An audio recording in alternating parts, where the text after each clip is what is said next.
Vestina, tavo komentaras apie rungtynes. Nežinau, dar kažką sunku labai pasakyti, dar šviežiai pasibaigusios rungtynės, daug emocijų užplūdė. Aišku, kaip matom, rezultatas ne mūsų naudai, tai galiu pasakyti ir varžybos buvo visos ne mūsų naudai. Kaip manai, ko pritrūko šiandien labiausiai? Mano manimu, gal pritrūko to daugiau tokio komandiškumo, nes pažvelgiant į Kazachstaną, jos labai komandiškai tiek puolė, tiek gynės, viską darė kartu, o mes gal tiesiog pasyviau, nežinau, net gal tokios pasimetusios buvom ar išsigandusios, nors nesuprantu, atrodo, dėl ko.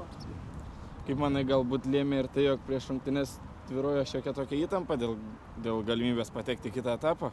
Taip, įtampa lieka įtampa vis tiek, tai galima sakyti, šiandien buvo vis tiek finalas kaip ir, bet tą baimę turėjo aikštė, atrodo, baigtis vis tiek. Pirmos kelios 10 minučių tiesiog galėjom turėti įtampą kažkokią, vėliau tiesiog turėjom pradėti žaisti.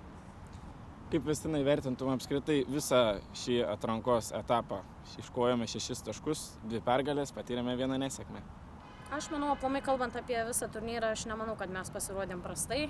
Vis tiek tai buvo didžiulė sukaupta patirtis, manau, kurią nešimės toliau.